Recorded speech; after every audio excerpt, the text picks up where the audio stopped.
Introducing Rapido Cabs. Lowest price guaranteed anytime, every time. Sir చెప్పండి sir please. Press పరంగా పల్లవి ప్రశాంత్ ఏదన్నా mistake ప్రవర్తించుంటే I'm sorry నా తరఫున. ఎందుకంటే అతనికి ఏం తెలియదండి. అతను మట్టి బిడ్డ పోరాటం చేసి గెలిచి అలా తెలంగాణ రాష్ట్రంలో ఒక రైతు బిడ్డ ఇంత సాధించి ఆ లోపల ఆట ఆడేటప్పుడు నాకు తెలుసు ఎన్నో దెబ్బలు తాగించుకొని ఇక్కడ దెబ్బ తాకితే ఎదురు రూమ్ మీద అన్న ఇక్కడంతా నొత్తాది నాకు ఏమైనా అయిద్దా అన్న అనేదాన్ని. అంటే లేదు తమ్ముడు నువ్వు జనం కోసం ఆడాలి, నీకోసం ఎదురు చూస్తాను జనం. నేను వైల్డ్ కార్డ్ మీద వెళ్ళాను. తమ్ముడు నీకు మంచి పేరుంది, నువ్వు ఆడాలి, నువ్వు గెలవాలి, నేను నీకోసం పాట పాడటానికి వచ్చినా చెప్పినా. నేను లేకున్నా పర్వాలేదు తమ్ముడు, నేను పాటతో బతుకుతా బయట, కానీ నువ్వు ఆటతోనే బతకాలి బయటకు వచ్చి అని నేను అన్నా. సో ఇలా ఆట, ఆ పాట, నా పాట, ఆయన ఆట, ఆ టైటిల్ అదంతా కూడా ఇలా జైలు పాలైంది. చాలా బాధ అవుతుంది. సో జనం స్పందించి ఇప్పటికైనా సీఎం గారు ఈ విషయం తెలియజేయండి. అంటే అతను నాలెడ్జ్ ఈ విషయంలో లేదండి. ల్యాండ్ అండ్ ఆర్డర్ అని కూడా తెలియదు అతనికి. ల్యాండ్ అండ్ ఆర్డర్ ఇస్తే జనం కోకలుగా వచ్చి అభిమానులు వచ్చారనుకుంటాడు. ఇంతమంది ఓటేస్తే గెలిచిన అనే ఆనందంలో ఆయన ఏం చేస్తున్నాడో ఆయనకే తెలియదు తప్ప ఆయన ఏమైనా నేరం చేయలేదు, ఇది చేయలేదు.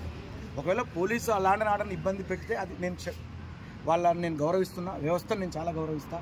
ఎందుకంటే వ్యవస్థ ఉండాలి. పోలీస్ వ్యవస్థ లేకపోతే ఇవాళ మనం లేము. వాళ్ళు చాలా గొప్పోళ్ళు, నేను వాళ్ళని గౌరవిస్తా. కాకపోతే మనం ఇంత మంచి టైటిల్ని తీసుకుపోయి జైల్లో పెట్టడం అనేది కొంచెం బాధాకరం. జైలు పాలవడం కొంచెం బాధపడుతున్నా. Sorry, boy. అన్న ఇంకా ఆర్టిస్టులు ఎందుకు రాలేదన్న?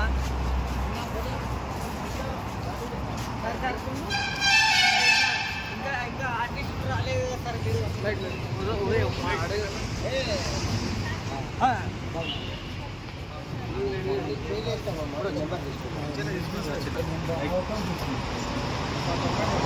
పోలీస్ చావలి గారు స్ట్రాంగ్ గా ఉండండి సార్. మీరు కోల్పోకండి అన్న, ధైర్యం తెచ్చుకోండి. నేనంటే కన్నా నాకు లోపల జరిగింది నాకు తెలుసు కదా. ఆయన ఎంత కష్టపడ్డాడు జనం కోసం, జనం నన్ను నమ్ముకున్నారు అని చెప్పి అతను ఒక్కొక్కసారి ఏమైతే కూడా తెలియదు ఆ ఆటలో. అది నాకు తెలుసు. నేను జస్ట్ పాట పాడినా నాది నేను, బట్ ఆయన ఆట ఆడిండు. అట్లాంటి ఆటను నమ్ముకుని వచ్చిన వ్యక్తికి జైలు పాలు అవుతే ఆ వ్యక్తి ఎంత మానసిక క్షోభ పడతాడు. అదే నా బాధ. వచ్చిన హ్యాపీనెస్ కూడా లేకుండా కొంచెం కూడా. నేను బిగ్ బాస్ లో ఎప్పుడైనా కన్నీళ్ళు కార్చడం చూసిన అర్థం చేసుకోండి. ఒక టైటిల్ గెలుచుకున్న వ్యక్తి జైలు పాలైతే అసలు అతనికి పిచ్చివేస్తుంది. నేను చేసిన నేరం ఏంది? నేను ఏదైనా బస్ అద్దాలు బలగొట్టినా, లేకపోతే కారతాలు బలగొట్టినా, అది ఎప్పుడో చేసిండు. అది వాడిని అరెస్ట్ చేయాలి.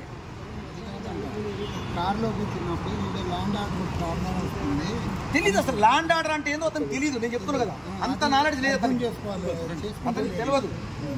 అతను దున్నుతాడు, నారేస్తాడు, ఏదైనా చేస్తాడు, ట్రాక్టర్ దున్నుతాడు, ఆట ఆడంటే ఆట ఆడతాడు, పోరాటం చేస్తాడు, కింద పడతాడు, దెబ్బలు తాకించుకుంటాడు. నాకు తెలుసు కదా, నేను అతనితో ప్రయాణం చేసిన, నాకు తెలుసు బిగ్ బాస్ హౌస్. అతని క్యాప్టెన్సీ తీసేస్తేనే నేను ఏడ్చిన లోపల. అలాంటి మనిషి నేను. అతనికి అంటే అంత నాలెడ్జ్ అయితే అతను లేదు. నేను చెప్తున్నా కదా, ఒకవేళ ప్రెస్ వాళ్ళు ఏమన్నా అతని వల్ల ఇబ్బంది పడతామంటే నేను క్షమాపణ కోరుకుంటాను. ఎస్, ఇది నిజం. పోలీస్ వ్యవస్థ కూడా నేను క్షమాపణ కోరుకుంటాను. పోలీస్ వ్యవస్థ ఎస్ నిజం చెప్తున్నాను. Love you. ఆ వ్యవస్థ లేకపోతే మనం లేవు అన్న.